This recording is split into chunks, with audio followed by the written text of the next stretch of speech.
lahat ng pulubi ay ipinanganak para manatili sa lansangan. May iba, itinapon lang ng tadhana roon upang isang araw ay pulutin ng taong hindi nila inaasahang sisira rin pala sa tahimik nilang puso. Gabi noon, malakas ang ulan sa harap ng isang mamahaling hotel sa Makati. Sa loob, nagaganap ang engranding charity gala ng mga pinakamayayamang pamilya sa bansa. Nagniningning ang mga babae sa mamahaling gown, kumikislap ang alahas at umaalingaw-ngaw ang halakhakan ng mga taong hindi alam kung paano ang matulog ng gutom. Sa labas ng hotel, nakaupo sa gilid ng kalsada ang isang dalagang marumi ang damit, basa ang buhok at naninginig sa lamig. Siya si Myrna. Sa unang tingin, pulubi lang siya. Isang babaeng walang tirahan, walang pamilya, walang pangalan sa lipunan.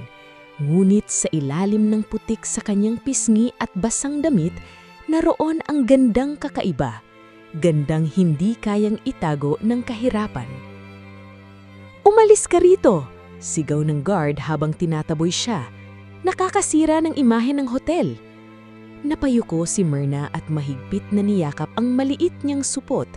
Naroon ang taning pag-aari niya, isang lumang panyo, kalahating tinapay at isang sirang kwintas na hindi niya alam kung saan nanggaling. "Saglit lang po, umuulan pa po," pakiusap niya. Ngunit imbis na maawa, itinulak siya ng guard.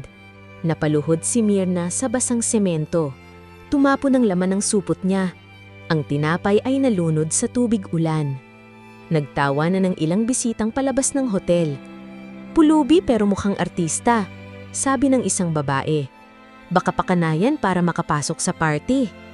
Napapikit si Myrna. Sanay na siya sa gutom, lamig at pangmamaliit. Pero kahit sanay na, may sakit pa rin ang bawat tawa. Sa sandaling iyon, huminto ang isang itim na luxury car sa harap ng hotel. Bumukas ang pinto. Bumaba ang isang lalaking may edad ngunit makapangyarihan ng tindig.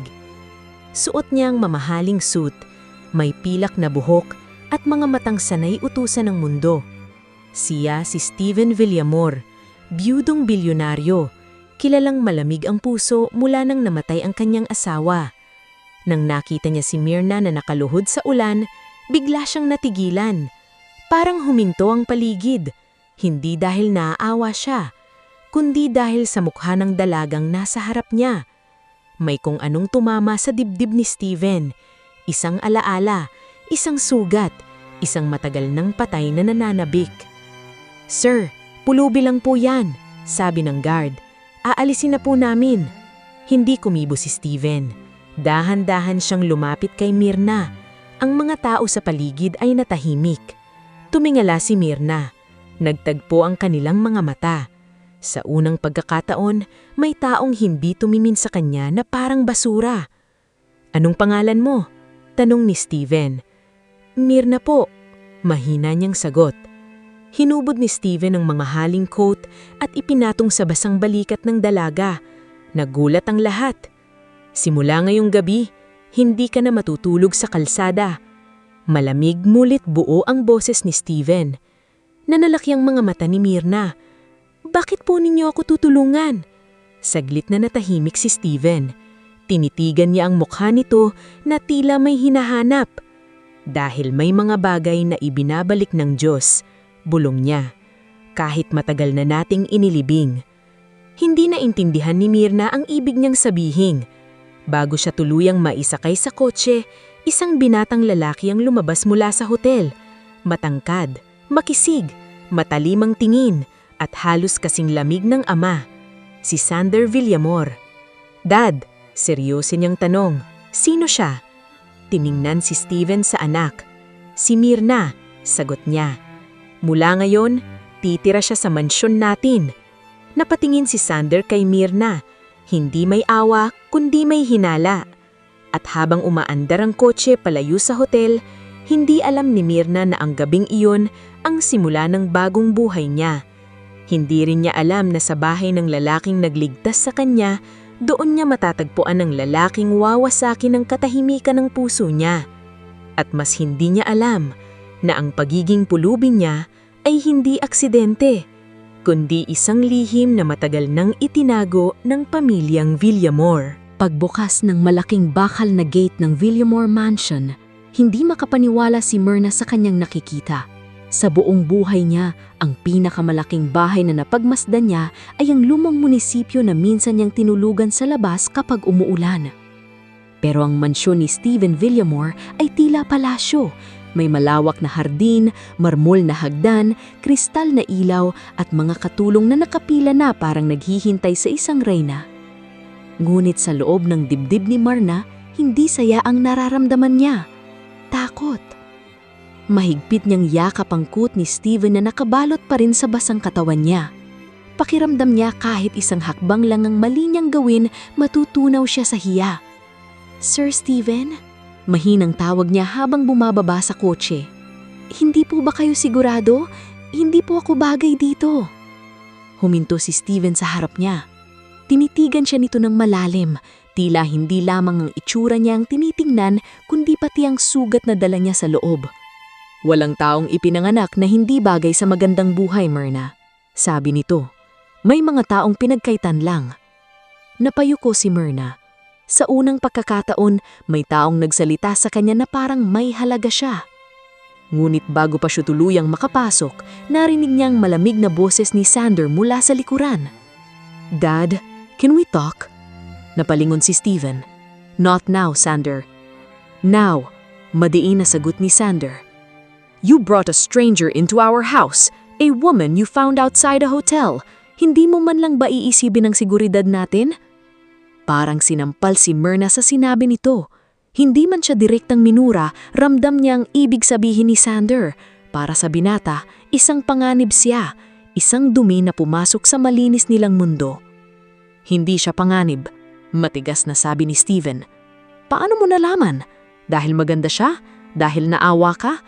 Or because she reminds you of someone?" Tumigas ang mukha ni Stephen.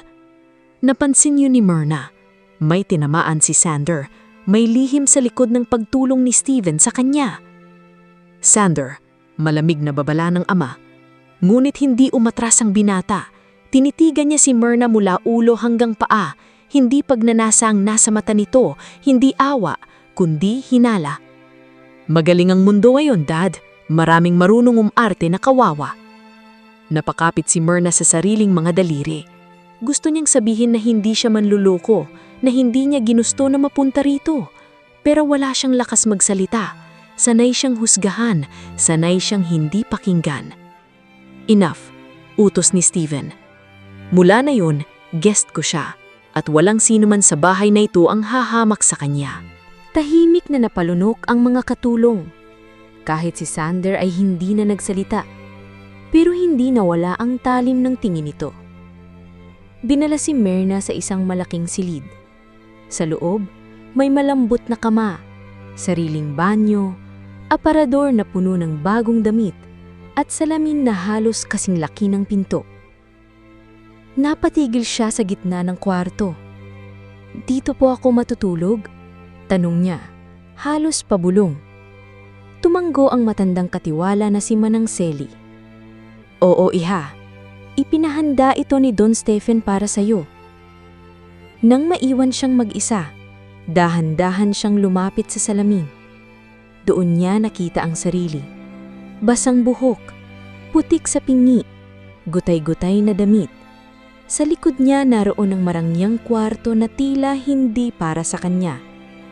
Napaluha siya. Hindi dahil sa lungkot, kundi dahil ngayon lang niya nakita kung gaano na siya kapagod mabuhay nang walang yumayakap sa kanya. Kinabukasan, binigyan siya ni Manang Sally ng bagong damit. Isang simpleng puting bestida, malinis na tsinelas, at suklay. Pinaliguan siya, ginupitan ng kaunti ang buhaghag niyang buhok, at nilagyan ng kaunting pulbos ang muka. Paglabas niya sa silid, natigilan ng mga katulong. Ang dating babaeng pinagtawanan sa ulan ay ngayon ay mistulang dalagang galing sa lumang nobela. Simple, mahinhin, at may gandang hindi kailangang ipilit. Nang makita siya ni Steven sa salas, hindi ito agad nakapagsalita. Sa kanyang mga mata, may lungkot na biglang nabuhay. "Myrna," bulong nito. Ngunit sa itaas ng hagdan, naroon si Sander. Tahimik siyang nakatingin. Sa unang pagkakataon, nawala ang panghuhusga sa mukha niya.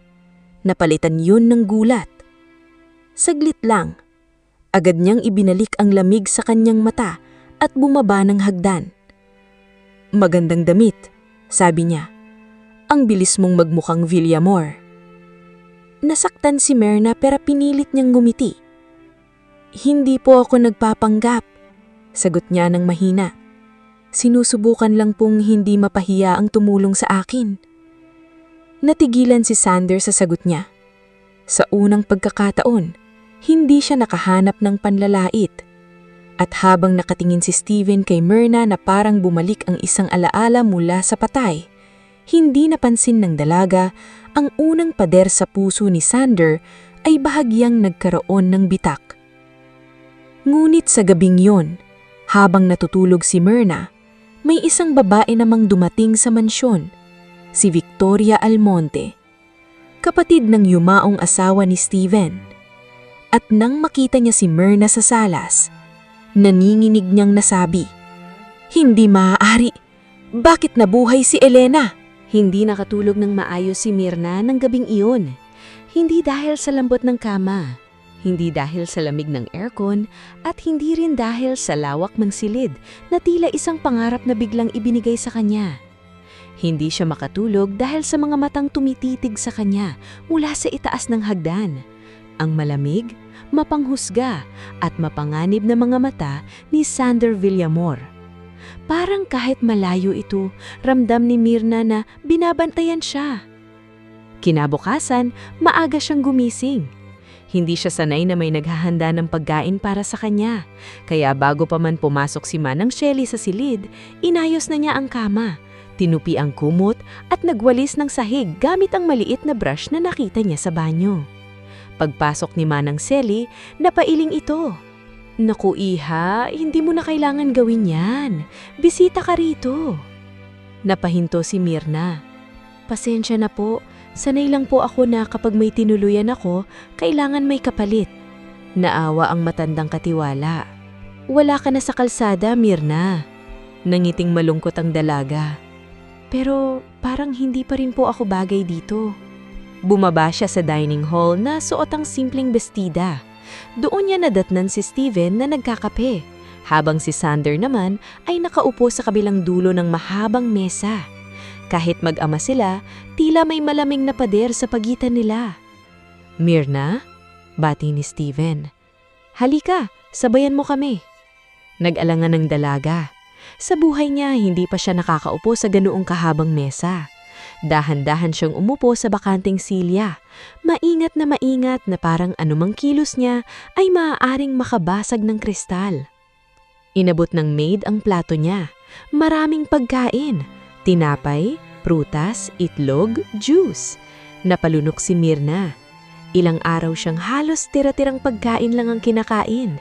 Ngayon, parang isang buong handaan ang nasa harap niya. "Eat," malumanay na sabi ni Steven. "You need strength." "Salamat po," sagot ni Myrna. Ngunit bago pa siya makakain, narinig niya ang malamig na boses ni Sander. "Siguro hindi ka na maniniwago sa ganito. Maraming taong mahirap ang mabilis matutong maging yayaman kapag libre." Napatigil ang kamay ni Myrna sa kutsara. "Sander," mariing nasabi ni Steven. Pero hindi tumugil ang binata. "What? Nagtatanong lang naman ako. Hindi ba dapat kilalanin muna natin siya bago natin siya paupuin sa mesa ng pamilya?" Dahan-dahang ibinaba ni Myrna ang kutsara. Hindi siya umiyak, hindi rin siya nagalit. Sa halip, tumingin siya kay Sander ng diretsyo. "Kung gusto niyo pong paalisin, aalis ako.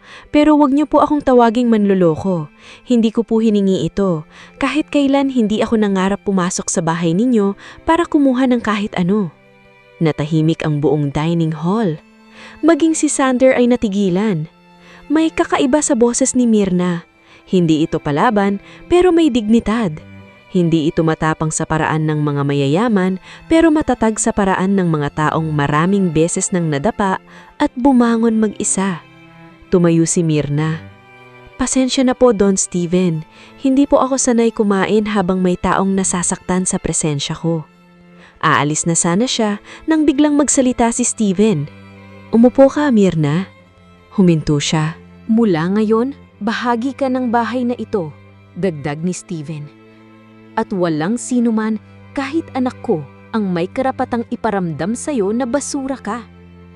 Nanigas ang mukha ni Sander. Bahagi ng bahay?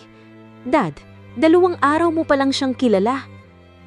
May mga taong isang tingin pa lang, alam mong ipinadala sa'yo ng tadhana. Napatingin si Sander sa ama. Or ipinadala para sirain tayo. Pagkatapos niyon, mabilis na umalis si Sander. Hindi alam ni Myrna kung bakit, pero sumakit ang dibdib niya habang pinapanood ang binata. Dapat matuwa siya dahil ipinagtanggol siya ni Steven, ngunit sa puso niya, may kakaibang kirot tuwing nakikita niyang galit si Sander. Bandang hapon, naligaw si Myrna sa malawak na hardin ng mansyon. Doon niya nakita si Sander, nag-iisa sa tabi ng fountain, hawak ang lumang litrato ng isang babae. Aalis na sana siya, pero natapakan niya ang tuyong sanga. Napalingon si Sander. Sinusundan mo ba ako? Hindi po, naligaw lang po ako. Lumapit ito, seryoso ang mukha. Makinig ka, Myrna. Hindi ko alam kung ano ang plano mo sa ama ko, pero hindi kita hahayaang lokohin siya. Napayuko si Myrna. Mahal niyo po siya kaya kayo ganyan. Hindi inaasahan ni Sander ang sagot. Tumingala siya. Kung may nagmamahal sa akin ng ganyan, siguro hindi ako napunta sa kalsada. Sandaling nawala ang tigas ng mukha ni Sander. Para bang may tinamaan siyang sugat na hindi niya gustong makita. May pamilya ka ba? Tanong niya, mas mahina na ang boses. Umiling si Myrna. Wala po. O baka meron, pero hindi ko na maalala. Bata pa lang ako nang nakita ako sa palengke. Ang tanging dala ko lang noon ay isang sirang kwintas. Napatingin si Sander sa leeg niya. Doon nakasabit ang lumang kwintas na pilit niyang iniingatan. Biglang nagbago ang mukha ng binata. Where did you get that? Napaatras si Myrna. Sa akin po ito. Bata pa po ako, nasa akin na. Lumapit si Sander at tinitigan ng kwintas. Sa gitna nito ay maliit na pendant na may nakaukit na letrang E. Namuti ang mukha niya. Hindi maaari, bulong ni Sander. Bakit po? Kinakabahang talong ni Myrna. Bago makasagot si Sander, narinig nila ang boses ni Steven mula sa likuran. Sander! Pareho silang napalingon. Nakatayo si Steven sa may pintuan ng hardin, madilim ang mukhak. Nakatitig sa kwintas ni Myrna na parang isang multong bumalik mula sa nakaraan. At sa unang pagkakataon, hindi si Myrna ang mukhang natatakot, kundi ang 2 Villamor. Namlamig ang buong katawan ni Myrna habang nakatayo siya sa gitna ng hardin. Ang ulan kagabi ay tapos na, ngunit parang may bagyong muling dumating sa mansyon dahil sa biglang katahimikan ni Steven at Sander. Pareho silang nakatitig sa kwintas niya. Ang munting pendant na may letrang E ay dati ordinaryong bagay lang para kay Myrna. Isang lumang alaala na hindi niya kayang bitawan kahit hindi niya alam kung kanino ito galing. Ngunit ngayon, habang nakikita niya ang takot sa mukha ng 2 Villamor, naramdaman niyang hindi pala iyon simpleng kwintas. May ibig sabihin iyon. Dad, mahinang sabi ni Sander. Kilala mo ang kwintas na yan, hindi ba? Hindi agad sumagot si Steven. Ang dating matibay at makapangyarihang bilyonaryo ay tila biglang tumanda sa harap nila. Nanginginig ang kanyang daliri habang dahan-dahang lumalapit kay Myrna. Myrna, mahinang niyang tanong. San mo nakuha yan? Napakapit ang dalaga sa pendant. Sabi ko na po kay Sir Sander, bata pa lang ako, nasa akin na ito. Wala po akong ibang alam. Sinungaling. Biglang sabi ng isang malamig na boses mula sa likod nila. Napalingon silang lahat. Nakatayo roon si Victoria Almonte, elegante ngunit matalim ang tingin. Suot niya ang mamahaling itim na damit, may perlas sa liig at may ngiting walang init. Hindi basta napupunta sa kung kani-kanino ang kwintas na yan. Pag-aari iyan ng kapatid kong si Elena, ang yumaong asawa ni Steven. Napaatras si Myrna. Hindi ko po siya kilala. Ngumiti si Victoria. Talaga? O baka iyan ang ginamit mo para makapasok sa bahay na ito? Enough, Victoria, mariing sabi ni Steven. Ngulit lalo lamang tumalim ang tingin ng babae. Hindi, Steven, kailangan mong magising. Isang pulube ang pinasok mo rito. Ngayon may suot siyang gamit ni Elena. Hindi ka ba nagtataka? Napatingin si Sander kay Myrna. Muling bumalik ang hinala sa mga mata niya. Ngulit hindi na ito kasing tigas ng dati. May gulo roon, may tanong, may pag-aalala na ayaw niyang aminin. Hindi ko po alam kung sino si Elena. Kung gusto niyo, kunin niyo na lang po ang kwintas. Pero huwag niyo po akong pagbintangan sa bagay na hindi ko naiintindihan. Aalisin na sana niya ang kwintas, ngulit mabilis na hinawakan ni Steven ang kamay niya. Huwag, sabi nito. Nagtagpo ang kanilang mga mata. Sa tingin ni Steven, may lungkot na malalim, parang sugat na hindi kailanman naghihilom. Akala ko po, patay na siya. Mahinang tanong ni Myrna. Natahimik si Steven. Si Sander ang sumagot. Patay na siya, pero bago siya mamatay, may nangyari. May lihim na hindi kailanman ipinaliwanag sa akin. Biglang tumingin si Steven sa anak. Sander, hindi ngayon. Kailan pa, Dad? Sumabog ang boses ng binata. Simula bata ako, puro katahimikan ang sagot mo kapag tinatanong ko kung paano namatay si Ma'am. Ngayon may babaeng dumating na kamukha niya at suot ang kwintas niya, tapos gusto mong manahimik pa rin ako? Kumirot ang puso ni Myrna sa narinig. Kaya pala ganoon kalalim ang galit ni Sander. Hindi lang siyang nagdududa. May sugat pala siyang dinadala mula pagkabata. Hindi niya napigilan ang sarili. Sir Sander, napatingin ito sa kanya.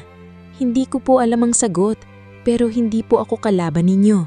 Saglit na lumambot ang mukha ni Sander. Isang saglit lang, ngunit sapat para mabilis ang tibok ng puso ni Myrna. Napansin niyo ni Victoria, at sa kanyang mga mata, may puot na biglang nagliyab. Steven, malamig niyang sabi. Kung itutuloy mong patirahin dito ang babaeng iyan, sisiguraduhin kong malalaman ng buong mundo na ang biyudong bilyonaryo ay nababaliw sa isang pulubi, kamukha ng patay niyang asawa. Namula si Myrna sa hiya. Ngunit bago siya makasalita, humakbang si Sander at tumayo sa harap niya. Then try, sabi nito kay Victoria, at sisiguraduhin kong ikaw ang unang mapapahiya. Nagulat si Myrna, maging si Steven ay napatingin sa anak. Ipinagtanggol siya ni Sander. Ang lalaking kahapon lang ay hinusgahan siya, ngayon ay humarang para sa kanya. Ngunit sa halip na matuwa, lalo siyang natakot. Dahil sa isang sandaling iyon, may naramdaman siyang kakaiba. Isang init sa dibdib, isang lihim na tibok na hindi dapat mabuhay. Hindi kay Steven, kundi sa anak nito. At mula sa bintana ng ikalawang palapag, may isang matandang kasambahay na naninginig habang pinapanood sila. Si Manang Selly. Mahigpit niyang hawak ang lumang diary ni Elena. At sa pahina nito, nakasulat ang isang pangalang matagal nang ibinaon sa limot. Ang nawawalang bata. Myrna. Kinabukasan, hindi na naging tahimik ang Villamor Mansion. Mula nang makita ni Victoria ang kwintas ni Myrna, tila may laso na kumalat sa bawat sulok ng bahay.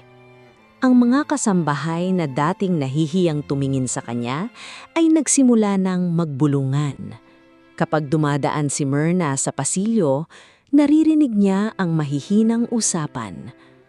Kamukha raw ng yumaong asawa ni Don Steven? Baka kaya dinala rito? Pulube, pero baka may lihim na pakay?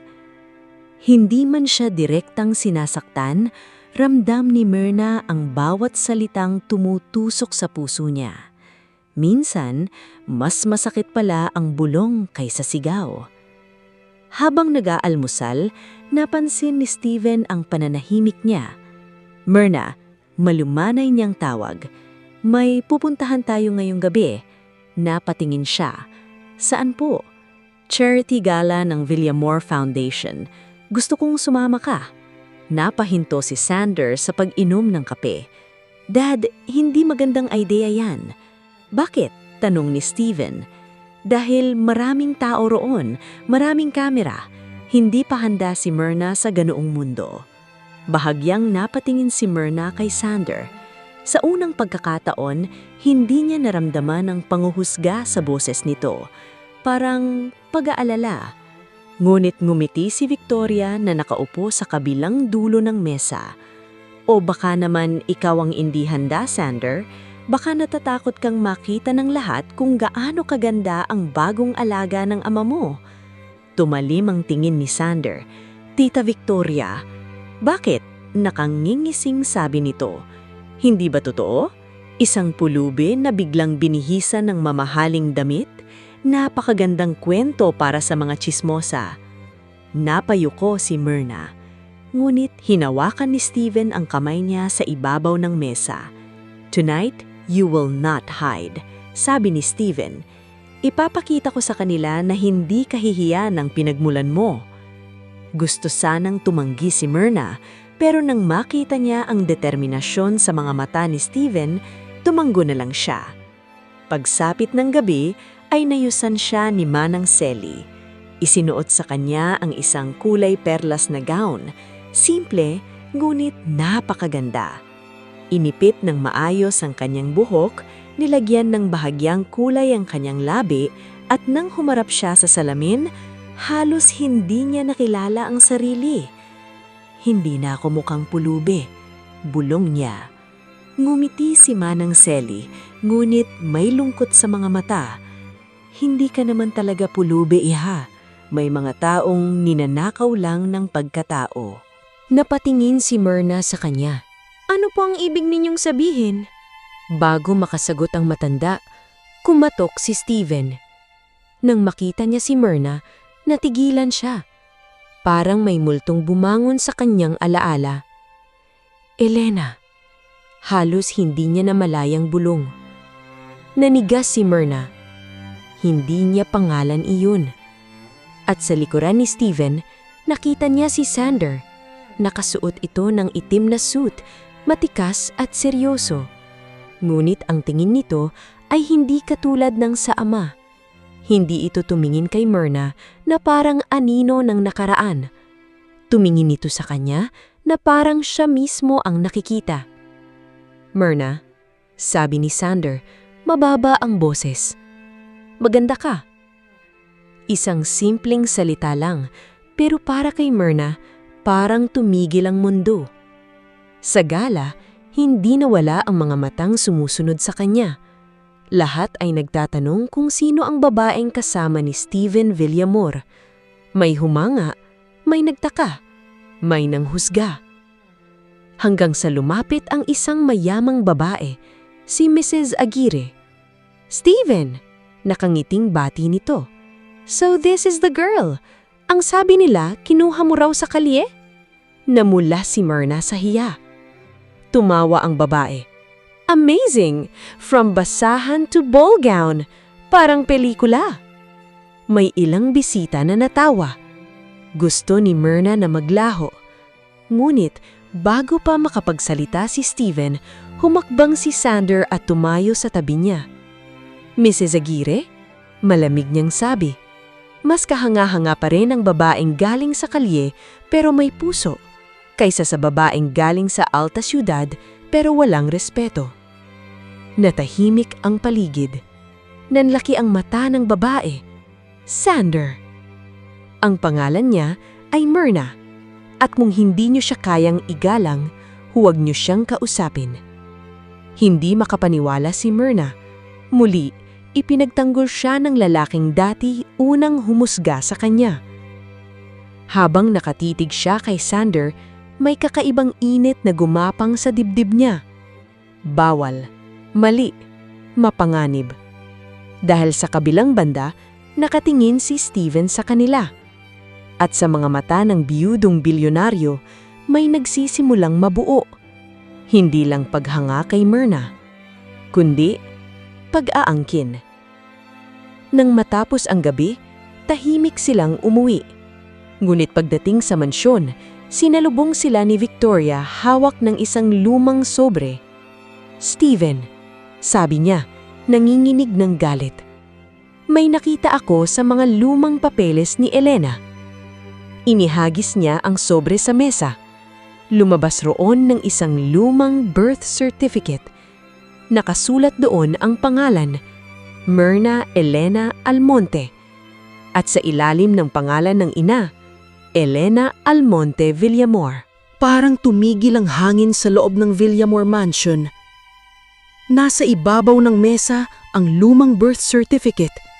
Dilaw na ang papel, kupas ang tinta, ngunit malinaw pa ring nababasa ang pangalang nakasulat doon. Myrna Elena Almonte. At sa ilalim ng pangalan ng ina, Elena Almonte Villamor. Hindi agad nakakibo si Myrna. Pakiramdam niya, biglang gumuho ang sahig sa ilalim ng kanyang mga paa. Hindi. Mahina niyang bulong. Hindi maaaring totoo yan. Nakatayo si Steven sa harap ng mesa. Nanginginig ang kamay habang hawak ang papel. Ang mukha niyang dati't hindi natitinag ay ngayoy tila basag na basag. "Elena," pabulong niyang sabi, "may anak ka?" Biglang napatingin si Sander sa ama. "Anong ibig mong sabihin?" tanong niya, malamig ngunit halatang kinakabahan. Kung anak siya ni Ma'am, ibig sabihin, hindi niya naituloy ang pangungusap. Ngulit naintindihan iyon ni Myrna. Kung totoo ang birth certificate, maaaring siya ay anak ni Elena. At kung ganun, maaaring kapatid siya ni Sander. Napaatras siya na parang nasunog. Hindi maaari. Dahil bago pa man niya maunawaan ang sarili niyang pagkatao, may isang damdaming tahimik nang tumutubo sa puso niya. Isang damdaning pilit niyang itinatadyo. Isang tibok na hindi dapat maramdaman. Para kay Sander. "Hindi ako anak ng asawa ninyo," nanginginig na sabi ni Myrna. "Hindi ko po alam kung bakit nandyan ang pangalan ko, pero wala akong alam. Wala akong naaalala." Ngumiti ng malamig si Victoria. Ganyan talaga ang mga lihim iha, palaging sinasabing walang alam. "Victoria!" sigaw ni Steven. Pero hindi natakot si Victoria. "Bakit? Masakit ba? Masakit bang malaman na ang babaeng pinulot mo sa lansangan ay maaaring bunga ng kasalanang itinago ng mahal mong Elena?" "Sapat na," mariing sabi ni Sander. Lumingon si Myrna sa kanya. Sa mga mata ni Sander, may gulo, may galit, may sakit. Ngunit higit sa lahat, may takot. Takot na baka ang nararamdaman nilang dalawa ay ipinanganak sa maling tadhana. Dahan-dahang lumapit si Sander kay Myrna. "May iba ka bang alaala? Kahit maliit lang?" Umiling siya habang umiiyak. "Wala. Ang alam ko lang low-key ako sa palengke. May matandang babae raw na nakakita sa akin sa gilid ng simbahan. Ang dala ko lang noon ay ang kwintas." "Anong simbahan?" mabilis na tanong ni Steven. "San Gabriel po," sagot ni Myrna. "Sa lumang bahagi ng Maynila."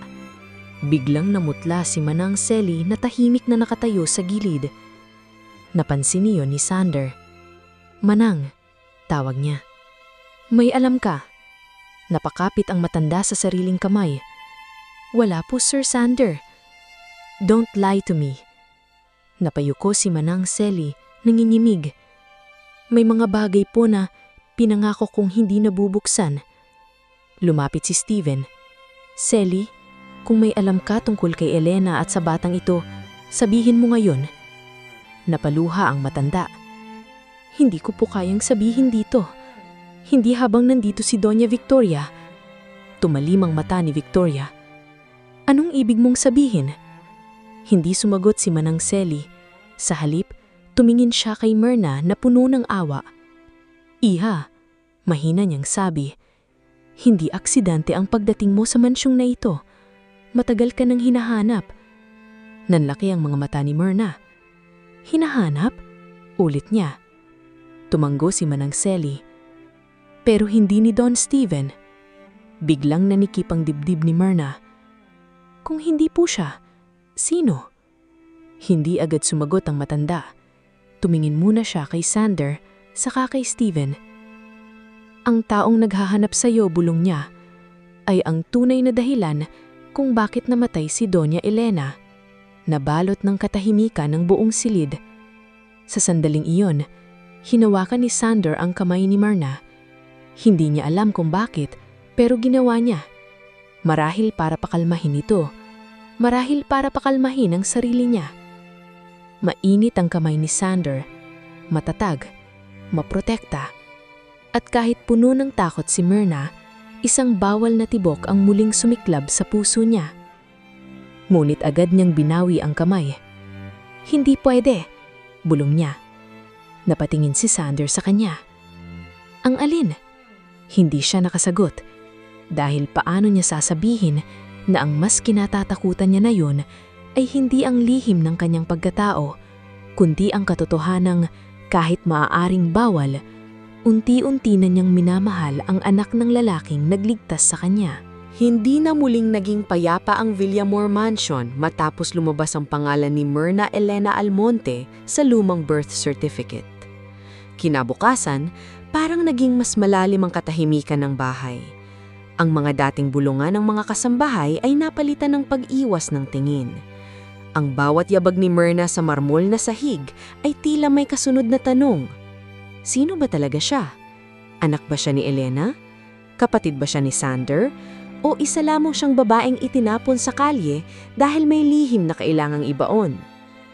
Mag-isa siyang nakaupo sa hardin, hawak ang kwintas na may letrang E. Tilang beses niyang sinubukang alalahanin ng kanyang pagkabata, ngulit laging putol-putol na larawan lang ang bumabalik sa isip niya. Isang simbahan, isang babaeng umiiyak, isang lalaking sumisigaw, at dugo sa puting tela. Napapikit siya. Myrna. Napalingon siya at nakita si Steven na palapit. Nakasuot ito ng simpleng polo, ngulit na natili pa rin ang otoridad sa tindig. Sa mga mata nito, may pagod at lungkot. Don Steven, mahinang bati niya. Umupo ito sa tabi niya. Ilang sandali silang hindi nagsasalita. Tanging huni ng mga ibon at mahinang paggalaw ng tubig sa fountain ang maririnig. Natakot ka ba kagabi? Tanong ni Steven. Tumanggo si Myrna. Oto, natatakot po ako dahil baka may katotohanan ng papeles na iyon. Natatakot din po ako dahil kung anak nga ako ni Doña Elena, hindi niya na ituloy. Alam ni Steven ang ibig niyang sabihin. Kung anak siya ni Elena, magbabago ang lahat. Hindi ka anak ni Elena, biglang sabi ni Steven. Napatingin si Myrna sa kanya. Paano po ninyo nasisiguro? Huminga ng malalim si Steven. Kilala ko ang asawa ko. Kung nagkaroon siya ng anak na hindi ko alam, mararamdaman ko iyon. At kung may anak siyang nawala, hindi siya mamamatay na hindi iyon ipinagkakatiwala sa akin. Pero ang birth certificate po, maaaring peke. Maaring itanim, maaring may taong gustong guluhin tayo. Pilit na kumapit si Myrna sa paliwanag na iyon, ngunit hindi sapat iyon para alisin ang bigat sa dibdib niya. Kung ganoon po, bakit kamukha ko siya? Bakit nasa akin ang kwintas niya? Tumahimik si Steven, at sa katahimikan na iyon, alam ni Myrna na may bagay pa rin siyang itinatago. Myrna, sabi nito matapos ilang sandali. Mula nang mawala si Elena, walang laman ang bahay na ito. May anak ako, oo, pero lumaki si Sander na galit sa akin dahil hindi ko kayang sabihin sa kanya ang buong katotohanan. Sa loob ng maraming taon, akala ko tapos na ang buhay ko. Napatingin si Myrna kay Steven. Sa unang pagkakataon, hindi niya nakita ang bilyonaryo. Nakita niya isang matandang lalaking iniwan ng mahal niya at nilamon ng pagsisisi. Pero nang nakita kita sa ulan, pakiramdam ko may ibinalik sa akin ng Diyos. Hindi si Elena, hindi ang nakalaan, kundi pagkakataong muling alagaan ang isang taong kailangan ako. Bumilis ang tibok ng puso ni Myrna. May kakaiba sa bigat ng mga salitang iyon. Don Steven. Dahan-dahang hinawakan ni Steven ang kamay niya. Hayaan mong protektahan kita, Myrna. Napatigil siya. Pinoprotektahan niyo na po ako. Hindi sapat ang pagiging bisita mo rito, Myrna. Habang wala tayong alam sa totoong pinanggalingan mo, maraming taong pwedeng manakit sa'yo. Maraming taong pwedeng gamitin ka laban sa akin, laban kay Sander. Nang narinig niya ang pangalan ni Sander, parang may kumirot si dibdib ni Myrna. Sander. Bulong niya. Napansin iyon ni Steven. Bahagyang nagdilim ang kanyang mukha, ngunit agad niya iyong itinago. Myrna, seryoso niyang sabi. Pakakasalan kita. Parang biglang nawala ang hangin sa paligid. Hindi makapagsalita si Myrna. Nakatingin lang siya kay Steven. Iniisip kung tama ba ang narinig niya. Ano po? Halos pabulong niyang tanong. Pakakasalan kita, ulit ni Steven. Hindi bilang kapalit ng tulong ko sa'yo. Hindi dahil naaawa ako, kundi dahil nais kong bigyan ka ng pangalan, proteksyon, at buhay na hindi na kayang agawin ni numan. Tumulo ang luha ni Myrna. Pero hindi niyo po ako mahal. Nasaktan si Steven sa sinabi niya. Mamahalin kita sa paraang kaya ko. Hindi po iyon sapat, nanginginig niyang sagot.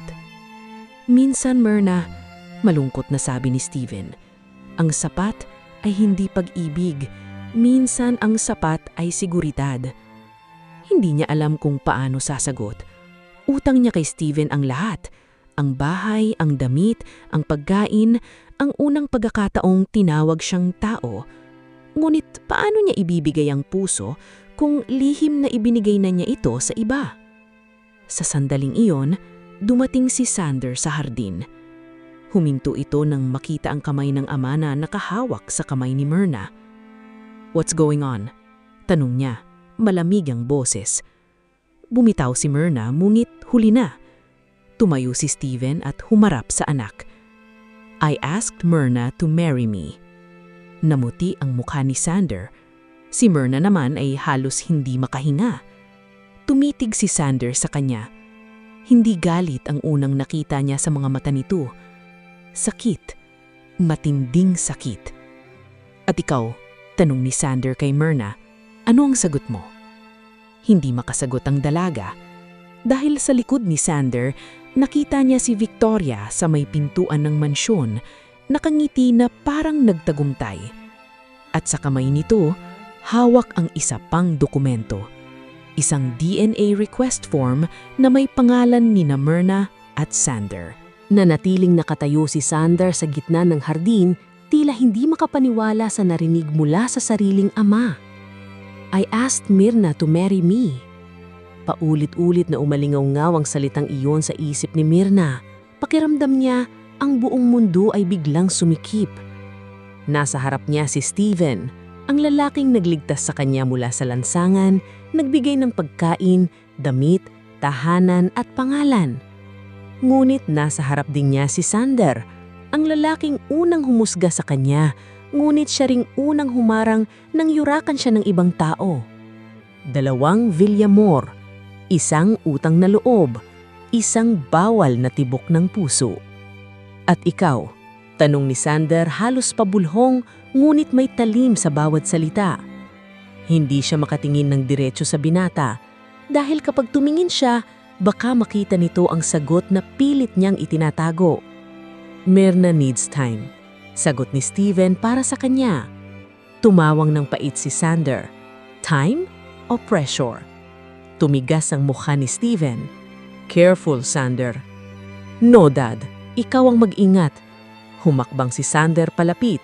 Kahapon lang, hindi mo pa alam kung sino talaga siya. Ngayon gusto mo na siyang pakasalan? Para protektahan?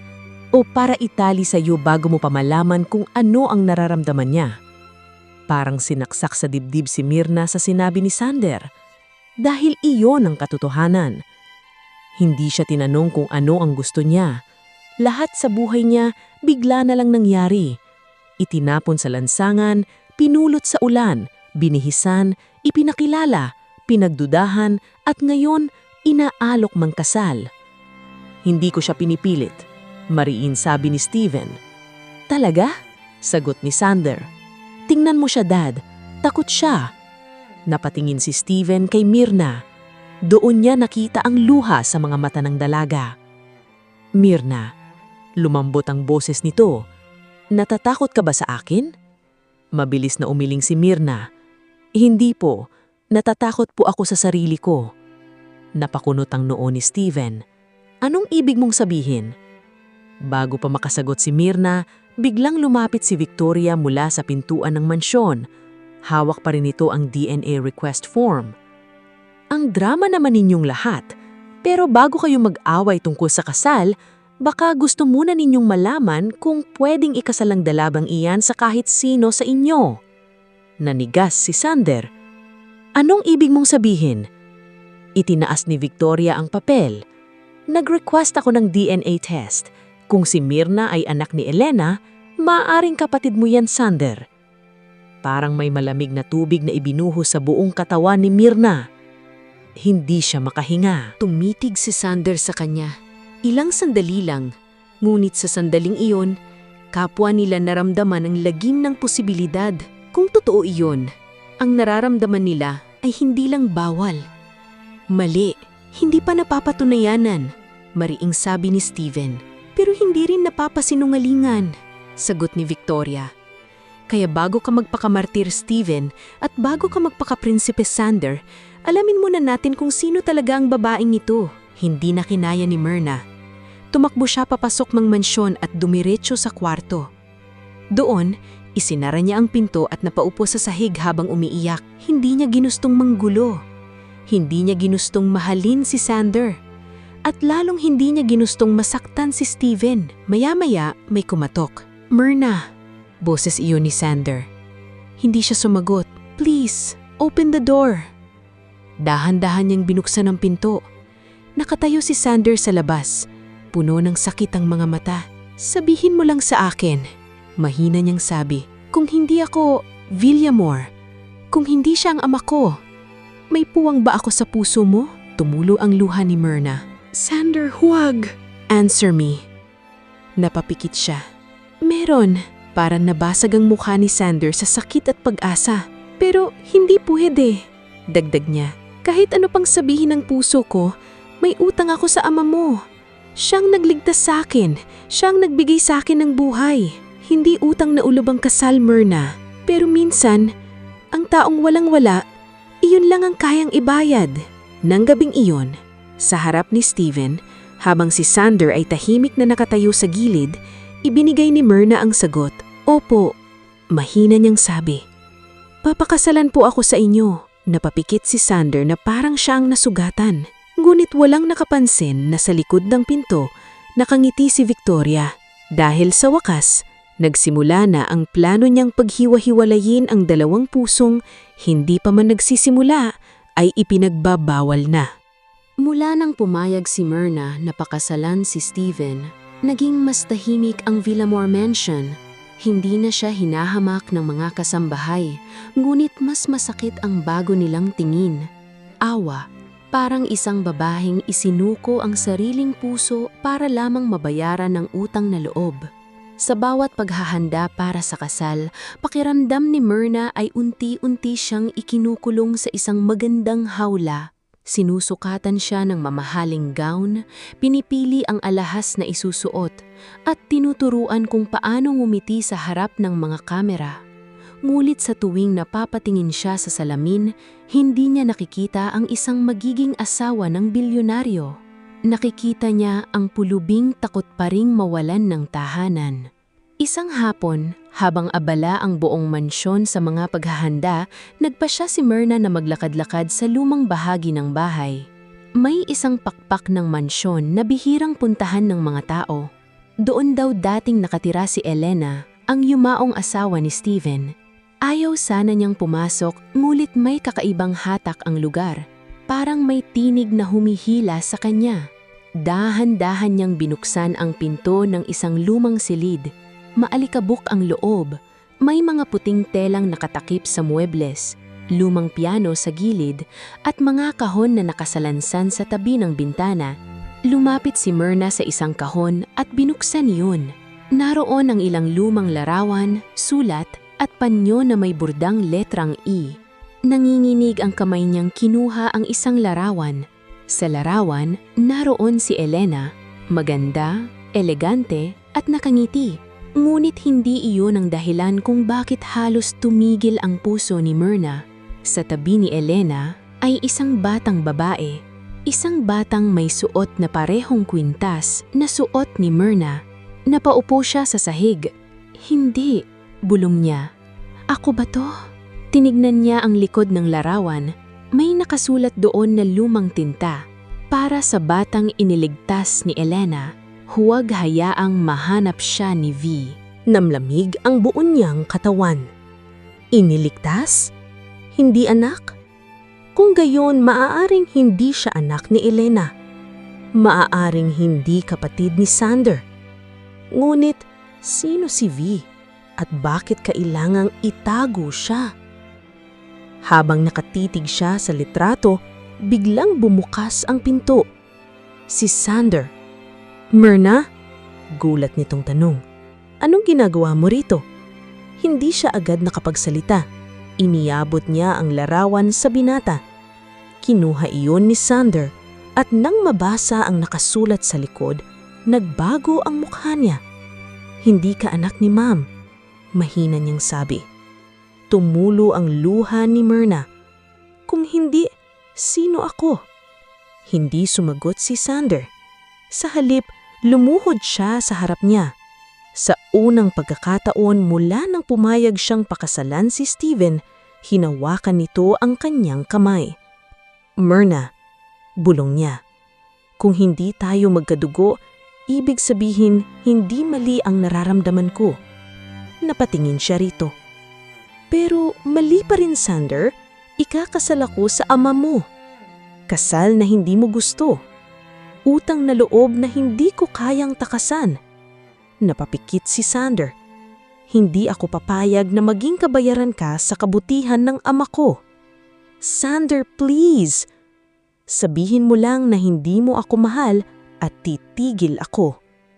Hindi siya nakasagot. Dahil hindi niya kayang magsinungaling. Unti-unti lumapit si Sander, ngunit bago pa man tuluyang maglapit ang kanilang mga mukha, may biglang nahulog mula sa loob ng kahon. Isang lumumang cassette tape. May nakasulat sa label. Kung babalik si Myrna, iparinig ito kay Steven. Pareho silang napatingin sa tape. At sa likod nila, mula sa madilim na pasilyo, narinig nila ang malamig na boses ni Victoria. Huli na kayo para buksan ang nakaraan. Paglingon nila, nakatayo siya roon. May hawak na baril. At nakatuok iyon kay Myrna. Nanigas ang buong katawan ni Myrna nang makita ang baril na hawak ni Victoria.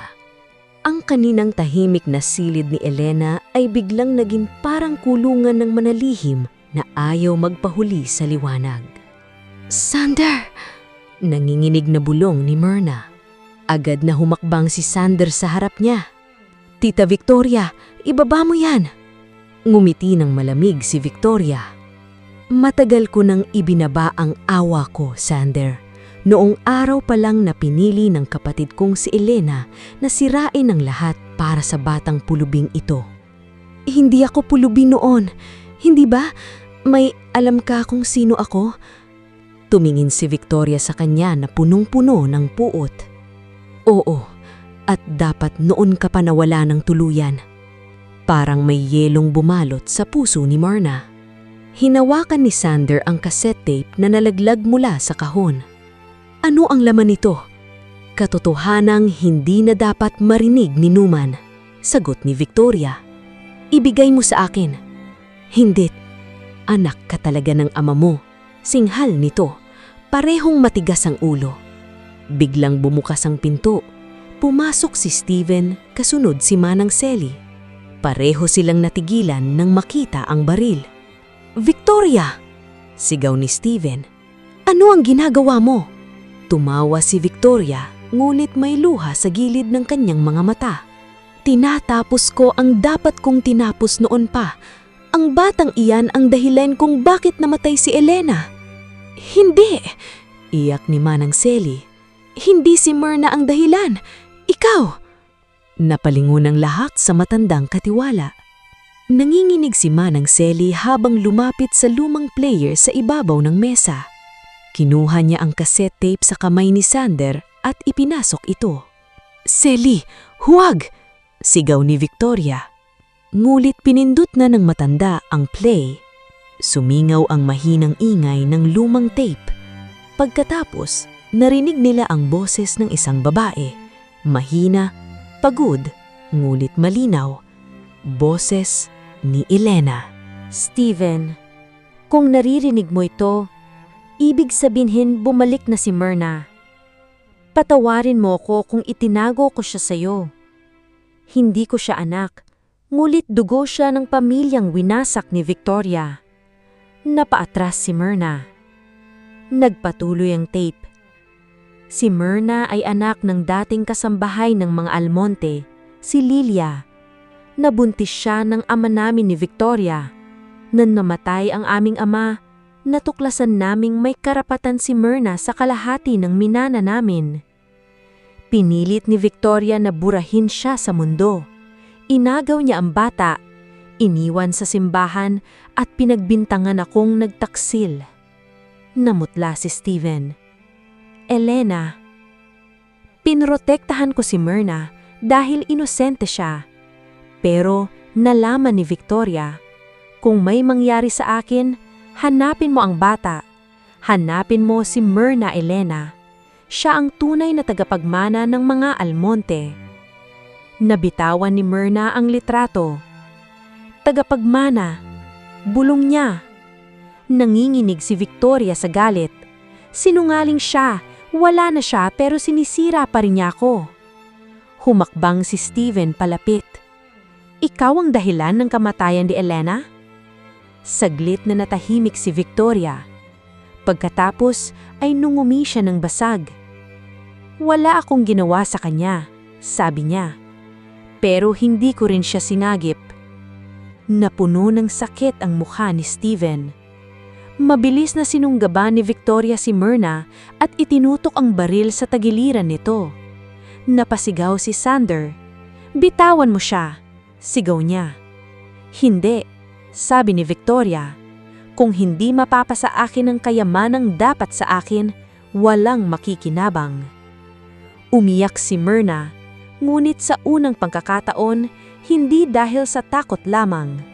Umiiyak siya dahil ngayon niya nalaman kung bakit siya itinapon, kung bakit siya lumaki sa lansangan at kung bakit parang habang buhay siyang hinahanap ng nakaraan. Tumingin siya kay Sander. Sa mata nito, may pangakong hindi siya iiwan. Biglang sumigaw si Manang Selly. "Myrna, yumuko ka!" Sa isang iglap, hinila ni Sander si Myrna palayo. Pumutok ang baril at bumagsak sa sahig si Steven Villamor, hawak ang dibdib, habang ang huling salitang lumabas sa kanyang bibig ay, "Elena, Dad!" Dumagundong ang sigaw ni Sander sa loob ng lumang silid ni Elena habang bumagsak si Steven sa malamig na sahig. Kumalat ang dugo sa puting marmol, tila pulang pirma ng nakaraang ayaw ng manatiling lihim. Napatakip si Myrna sa bibig. Nanginginig ang buong katawan niya habang nakatitig kay Steven. Ang lalaking nagligtas sa kanya sa ulan, ang lalaking nagbigay sa kanya ng pangalan, damit, tahanan at dangal. "Don Steven?" Halos walang boses niyang sambit. Lumuhod si Sander sa tabi ng ama. "Dad, stay with me, please." Si Steven ay hirap huminga. Nanginginig ang labi nito, ngunit pilit pa rin niyang itinaas ang kamay. Hinawakan niya ang kamay ni Sander, pagkatapos ay hinanap ng kanyang tingin si Myrna. "Myrna," mahina niyang tawag. Lumapit ang dalaga, umiiyak. Patawarin niyo po ako. Ako po ang dahilan. Umiling si Steven. Hindi ikaw. Dad, wag po kayong magsalita, sabi ni Sander. Nanginginig ang boses. Darating ang ambulansya. Sa kabilang bahagi ng silid, sunubukang tumakas si Victoria. Ngunit hinarang siya ng mga security na dumating matapos marinig ang putok. Nanginginig pa rin ang kamay niya, ngunit wala na ang tapang sa kanyang mukha. Ang dating babaeng puno ng yabang ay ngayon tila nauupos sa sariling kasamaan. Hindi ako ang may kasalanan. Si Elena ang nagsimula ng lahat. Walang nakinig. Dumating ang ambulansya makalipas ang ilang minuto, ngunit para kay Myrna, parang ilang oras ang lumipas. Habang binubuhat si Steven, hindi niya maalis sa isip ang dugo sa kamay ni Sander, ang sakit sa mga mata nito, ang takot na baka mawala ang ama bago pa sila tuluyang magkaayos. Sa ospital, tahimik ang lahat. Si Sander ay nakaupo sa labas ng operating room, nakayuko, magkadikit ang mga kamay na may bahid pa rin ng dugo. Lumapit si Myrna, mulit bago siya makapagsalita. Tumayo si Binata. Myrna. Nakita niya ang pagod sa mukha nito, ang bigat, ang pagmamahal na pilit hindi bumibigay sa gitna ng gulo. Hindi mo kasalanan ito, sabi ni Sander, para bang alam na niya ang laman ng isip niya. Pero umiling si Myrna. Kung hindi ako dumating sa buhay ninyo, hindi mangyayari ito. Mangyayari pa rin. Dahil matagal nang may lason sa pamilyang ito, ikaw lang ang dahilan kung bakit lumabas ang katotohanan. Tumulo ang luha niya. Pero nasaktan ng ama mo dahil sa akin. Nasaktan siya dahil pinrotektahan ka niya, dahil mahalaga ka sa kanya. Napapikit si Myrna. Mahalaga. Iyon ang salitang matagal niyang hiniling marinig sa buong buhay niya. Ngulit ngayon, imbes na gumaan ang pakiramdam niya, lalo lang siyang nasasakal. Dahil kung mananatili siya, maaaring masira palalo ang buhay ni Sander. Maaaring magising si Steven at makita ang katotohanang ang babaeng nais niyang pakasalan ay lihim palang minamahal ng sariling anak niya. Maaaring muling sumabog ang galit, inggit at kahiyan, at hindi niya kayang maging dahilan ng pagkawasak ng mag-ama. Sandali lang, bulong niya. Pupunta lang ako sa chapel. Tumanggo si Sander. Sasamahan kita. Huwag na, nabilis niyang sabi. Kailangan mo ang ama mo rito. Nagdalawang isip ang binata, ngunit hinayaan siya. Dumaan si Myrna sa chapel, lumuhod sa harap ng altar at umiyak ng tahimik. Lord, kung ang pagmamahal ko po kay Sander ay magiging sumpa sa pamilyang nagligtas sa akin, tulungan niyo po akong lumayo. Pagkatapos, tumayo siya. Hindi na siya bumalik sa waiting area. Lumabas siya ng ospital suot pa rin ng simpleng damit mula sa mansyon. Wala siyang dalang alahas, pera o kahit anong mamahaling bagay. Ang taming dala niya ay ang lumang kwintas ni Elena at ang larawang natagpuan niya. Habang naglalakad siya palayo sa liwanag ng ospital, bumuhos ang ulan, katulad ng gabing unang nakita siya ni Steven. Ngulit ngayon, hindi na siya ang pulubing hinihintay sa gipin. Siya ay babaeng pinipiling mawala para iligtas ang taong mahal niya. Sa likod niya, biglang lumabas si Sander mula sa ospital. Myrna! Napahinto siya, ngunit hindi lumingon. Myrna, please! Tumulo ang luha niya, at sa gitna ng ulan, bumulong siya. Patawarin mo ako, Sander. Pagkatapos, tumakbo siya palayo, pabalik sa mundong minsan na siyang nilamon. Ngunit hindi niya alam, sa kabilang kalsada, may isang itim na sasakyang matagal nang sumusunod sa kanya. At ang lalaking nasa loob nito ay may hawak na lumang dokumentong magpapatunay si Myrna ang isang tagapagmana ng Almonte Empire. 3 araw na nawawala si Myrna. 3 araw na parang hindi natutuyo ang ulan sa puso ni Sander Villamor. Mula nang tumakbo si Myrna palabas ng ospital, hindi na siya natahimik. Kahit nasa intensive care unit pa rin ng ama niyang si Steven, hindi niya magawang manatili sa isang lugar. Hinahanap siya ng kanyang mata sa bawat pasilyo, sa bawat chapel, sa bawat babaeng may basang buhok na nakakasalubong niya sa kalsada. Ngunit wala si Myrna. Parang muling nilamon ng lansangan ang babaeng minsan nang iniligtas ng kanilang pamilya. "Sir Sander," mahinang tawag ni Manang Selly nang makita siyang nakatayo sa labas ng kwarto ni Steven. "Kailangan niyo pong magpahinga." "Hindi ako magpapahinga hanggat hindi ko siya nakikita." "Hindi niya kayo iniwan dahil hindi niya kayo mahal," sabi ng matanda. "Iniwan niya kayo dahil mas mahal niya kayo kaysa sa sarili niya." Napapikit si Sander. Mas masakit iyon dahil alam niyang totoo. Sa loob ng silid, unti-unting nagmumulad ng mata si Steven. Mahina pa ang katawan nito, ngunit buhay. Nang makita niya si Sander, ang unang salitang lumabas sa bibig niya ay hindi tungkol sa sugat, hindi tungkol kay Victoria, hindi tungkol sa negosyo. "Myrna." Lumapit si Sander. "Wala siya, Dad." Kumirot ang mukha ni Steven. "Umalis?" Tumanggo si Sander. Akala niya siya ang dahilan kung bakit ka nasaktan. Napaluhan ng tahimik si Steven. "Hindi ko dapat pinilit." Hindi makapagsalita si Sander. "Anak," mahina ngunit malinaw na sabi ni Steven. "Mahal mo siya." Napatingin si Sander sa ama. Sa unang pagkakataon, walang galit sa pagitan nila. Walang inggit, walang banggaan, dalawang lalaking sugatan lang sa iisang katotohanan. "Opo," pabulong na sagot ni Sander. "Mahal ko siya." Pumikit si Steven na parang tinanggap ang sakit na matagal na niyang tinatakasan. "At mahal ka rin niya." "Dad." "Hindi ako bulag, Sander." Mahinang numiti si Steven. "Nang una, akala ko ibinalik siya sa akin ng tadhana dahil kamukha niya si Elena. Pero mali ako. Hindi siya bumalik para sa akin. Dumating siya para iligtas tayo sa kasinungalingan." Tumulo ang luha ni Sander. "Hanapin mo siya," sabi ni Steven. "Hindi bilang utos ng ama mo, kundi bilang pakiusap ng lalaking muntik ng gawing bilangguan ng utang na loob." Mabilis na tumayo si Sander. Sa kabilang bahagi ng Maynila, si Myrna ay muling nakaupo sa gilid ng lumang simbahan ng San Gabriel. Doon daw siya natagpuan noong bata pa siya. Doon niya inakala na baka matagpuan niya rin ang sarili. Suot niya ang lumang bestidang binili ni Manang Selly, ngunit wala na ang kinang ng mansyon. Basa ang laylayan nito, madumi ang kanyang paa, at gutom na naman siya.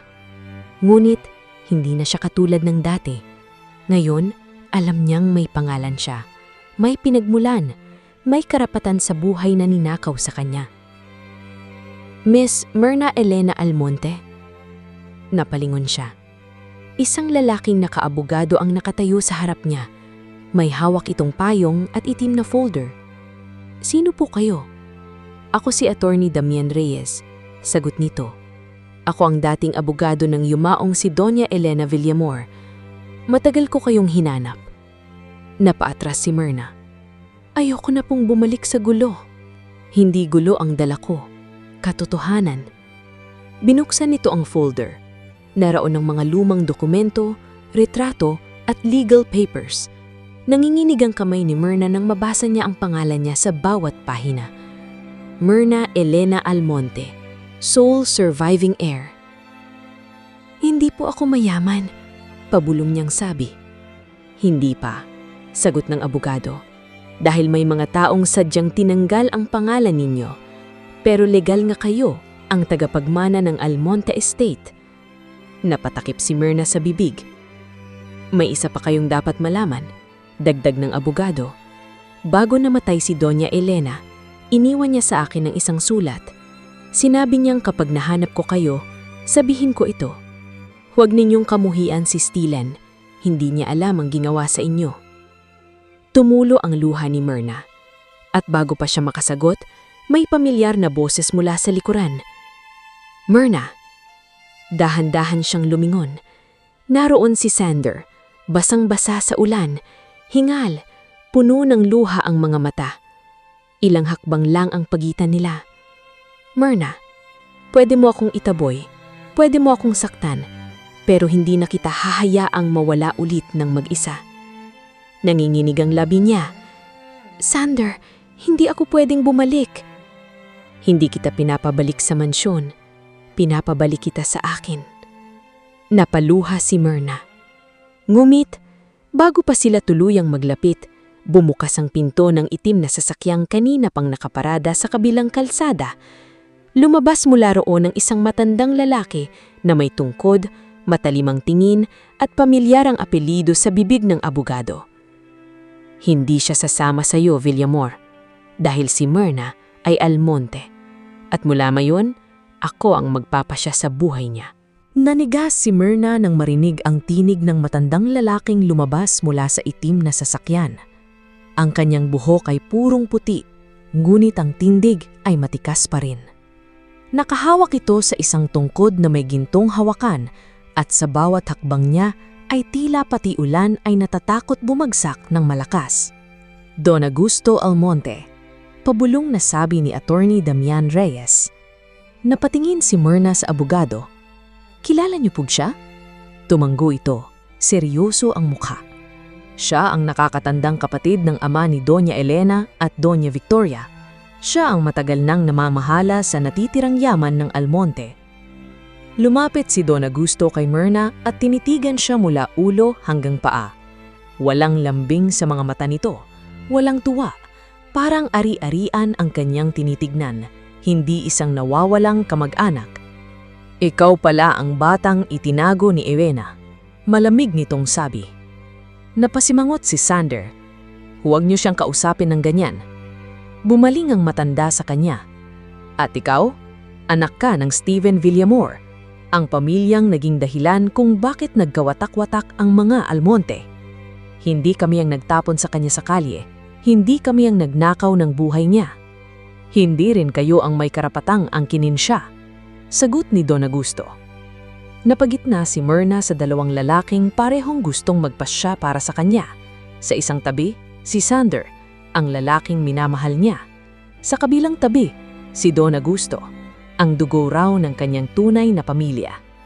Ngulit bakit parehong niyang nararamdaman na nakakulong siya? Hindi po ako gamit, biglang sabi ni Myrna. Natigilan silang lahat. Nanginginig man ang kanyang boses, itinuwid niya ang kanyang tindig. Buong buhay ko, itinapon ako, pinulot, bilisan, itinago, pinagdesisyonan. Ngayon nalaman kong may dugo pala akong Almonte. Akala niyo po ba susunod na lang ako sa inyo dahil dala ko ang pangalan ninyo? Tumalimang tinig ni Don Augusto. Ingrata ka. Kung hindi dahil sa dugong Almonte, wala kang halaga. Napangiti si Myrna ng mapait. Noon pa man, wala na akong halaga sa paningin ng mundo. Pero natutunan ko po sa kalsada na ang halaga ng tao ay hindi nanggagaling sa apelibo. Napatingin si Sander sa kanya, puno ng paghanga at sakit. Lumapit si Don Augusto at iniyabot ang isang folder. Narito ang dokumento. Kapag pumirma ka, kikilalanin ka naming opisyal bilang tagapagmana. Ibabalik sa iyo ang yaman, pangalan at posisyon mo. Pero may kondisyon. Nanlamig ang dibdib ni Myrna. Ano po? Puputulin mo ang ugnayan mo sa mga Villamor. Parang tumigil ang mundo. Napatingin si Myrna kay Sander. Sa mga mata nito, nakita niya ang takot na pilit itinatago. Hindi, agad na sabi ni Sander. Hindi siya pinansin ng matanda. Hindi ka maaaring maging Almonte habang nakikipag-ugnayan sa pamilyang may bahid ng eskandalo.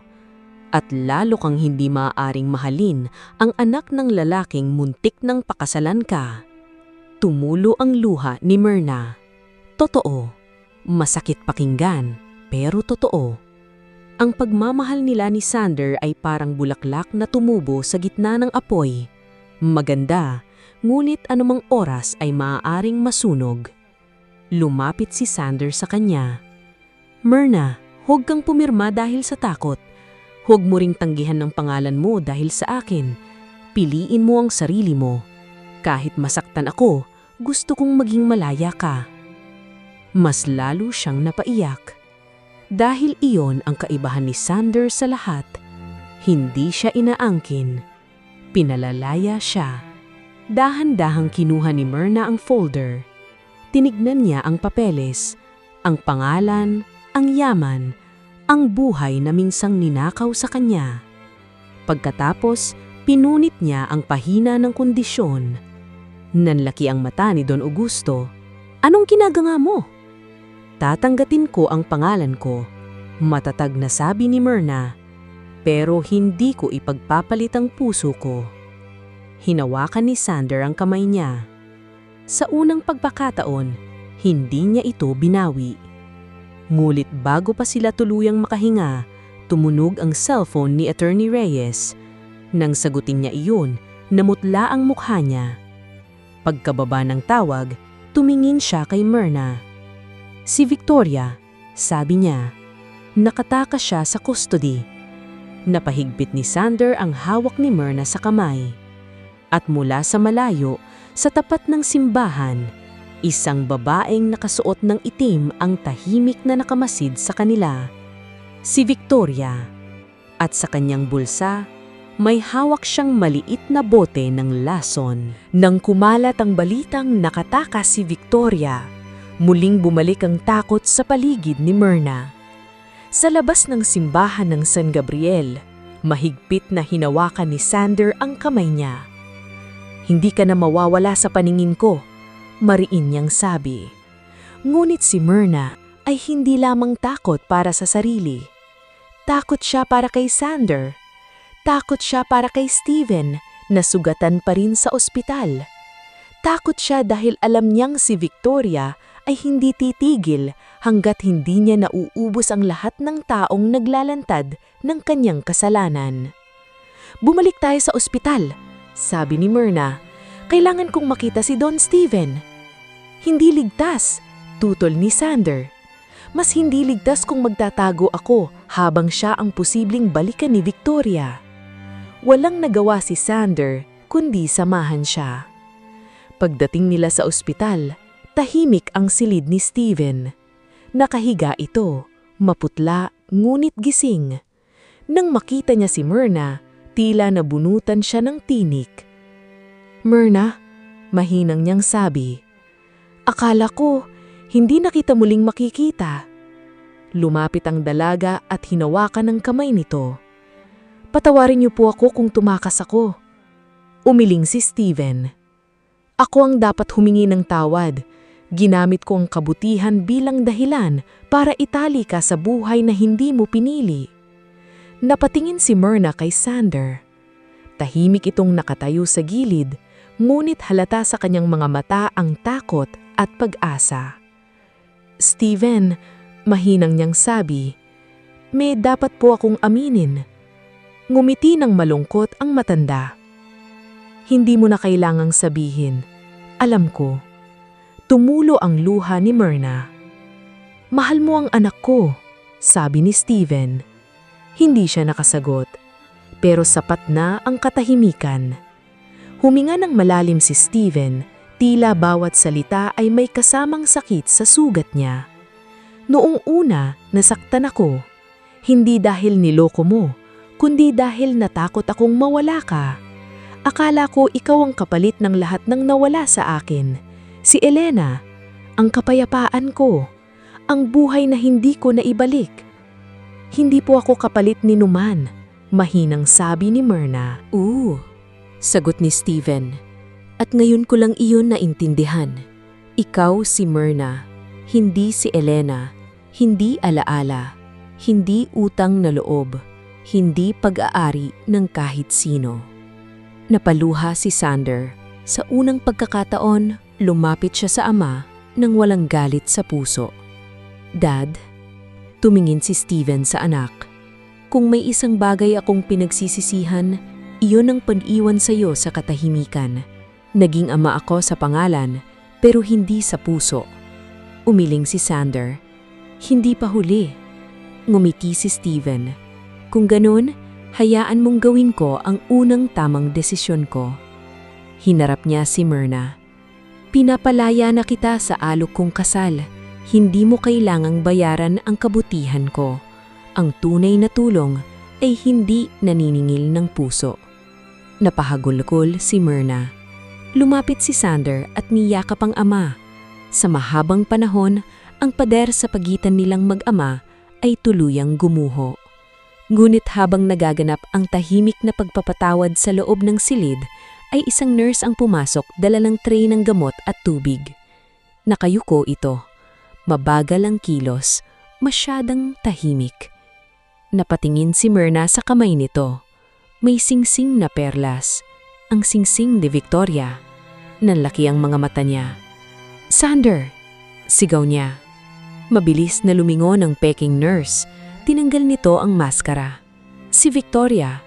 Bago pa makagalaw ang sinuman, hinablot niya si Myrna at idiniin sa laig nito ang matulis na syringe. Walang malayang aalis. Nanginginig ngunit puno ng puot na sabi ni Victoria. "Kung mawawala sa akin ng almonte, ililibing ko muna ang huling tagapagmana." Tumayo si Sander, nanlilisik ang mata. "Bitawan mo siya." Ngumiti si Victoria. "Pipili ka ngayon, Steven. Anak mo o ang babaeng naging dahilan ng lahat?" Tahimik na tumingin si Steven kay Myrna, pagkatapos kay Sander. At sa sandaling iyon, gumawa siya ng huling desisyon. Isang desisyong magpapabago ng wakas ng kanilang lahat. Nakatutok ang matulis na syringe sa leeg ni Myrna. Isang maling galaw lang, maaaring tuluyan ng matapos ang buhay na ngayon pa lamang niyang matututunang ang kinin. "Bitawan mo siya, Victoria!" Mahina ngunit matigas ang boses ni Steven. Tumawa si Victoria, basag at puno ng galit. "Bitawan? Matapos niyong kunin sa akin ang lahat? Si Elena ang paborito, si Myrna ang tagapagnana. Ikaw, Steven, kahit kailan hindi mo ako pinili. Lahat ng tao, iniwan ako." "Hindi ka iniwan," sagot ni Steven. "Ikaw ang unang bumitaw sa sarili mong pagkatao."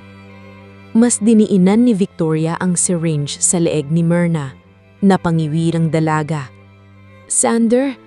Nanginginig na ang tawag. Parang nabaliw sa takot si Sander. "Tita Victoria, ako na lang, huwag siya." Umiling si Myrna kahit nanginginig. "Hindi, Sander. Ang tapang niyong magmahal," mapait na sabi ni Victoria. "Tingnan natin kung kaya niyong magsakripisyo." Dahan-dahang bumangon si Steven mula sa kama. Halos mapunit ang sugat niya sa dibdib ngunit hindi siya tumigil. "Dad, huwag!" sigaw ni Sander. Ngunit patuloy na lumapit si Steven, nakataas ang mga kamay. "Victoria," sabi niya, "ako ang galit mo. Ako ang sisihin mo. Ako ang kunin mo. Pero palayain mo si Myrna. Palayain mo ang batang matagal mo nang ninanakawan ng buhay." Napuno ng luha ang mga mata ni Victoria. Sa unang pagkakataon, hindi siya mukhang halimaw. Mukha siyang batang matagal nang nauupos sa inggit. "Bakit siya?" bulong niya. "Bakit lahat ng mahalaga sa kanya napupunta?" "Dahil hindi niya inagaw. Ikaw ang nang-agaw." Sa isang iglap, napalingon si Victoria kay Steven. Iyon ang sandaling hinihintay ni Myrna. Naalala niya ang itinuro sa kanya ng lansangan. Kapag may panganib, huwag hayaang lamunin ka ng takot. Tinapakan niya ng malakas ang paa ni Victoria at inihampas ang siko sa tagiliran nito. Nabitawan siya ng babae. "Sander!" sigaw niya. Mabilis na sinunggaban ni Sander si Myrna at hinila palayo. Kasabay nito, sumugod si Steven upang pigilan si Victoria. Ngunit sa kanilang pagtutulakan, tumama ang kamay ni Victoria sa tray. Nahulog ang syringe sa sahig at nabasag.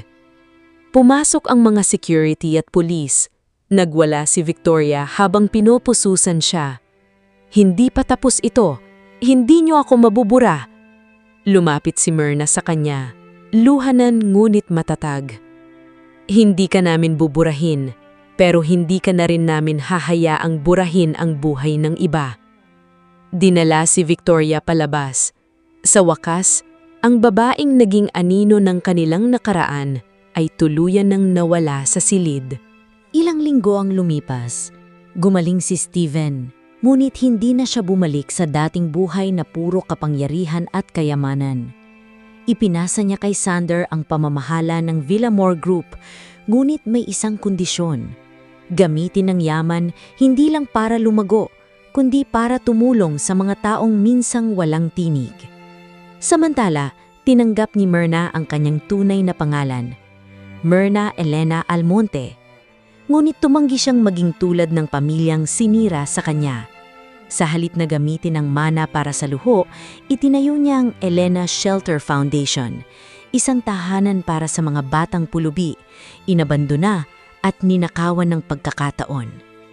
Isang gabi, bumalik si Myrna sa harap ng hotel kung saan siya unang nakita ni Steven. Ngayon, hindi na siya basa sa ulan, hindi na siya nakayayo. Suot niya ang simpleng puting damit at sa tabi niya ay si Sander, hawak ang kanyang kamay. "Dito nagsimula ang lahat," sabi ni Sander. Ngumiti si Myrna. "Dito ko akalang pinulot ako ng awa, pero dito pala ako ibinalik ng tadhana sa totoong buhay ko." Lumuhod si Sander sa harap niya. "Myrna," sabi niya, "hindi kita ililigtas dahil hindi ka na kailangang iligtas. Gusto lang kitang samahan habang pinipili mong mabuhay." Tumulo ang luha ni Myrna habang tumanggo. "Oo, Sander, pipiliin kita. Hindi dahil may utang ako, kundi dahil mahal kita." Sa malayo, nakatingin si Steven. May luha sa kanyang mga mata, ngunit may ngiti sa labi. Sa wakas, natutunan niyang ang pagmamahal ay hindi pag-aangkin. Ito'y pagpapalaya. At si Myrna, ang babaeng minsang tinawag na pulubi, ay hindi pala mahirap. Ninakawan lang siya ng pangalan, tahanan at karapatan, ngunit hindi kailanman nananakaw ang kanyang puso. Wakas.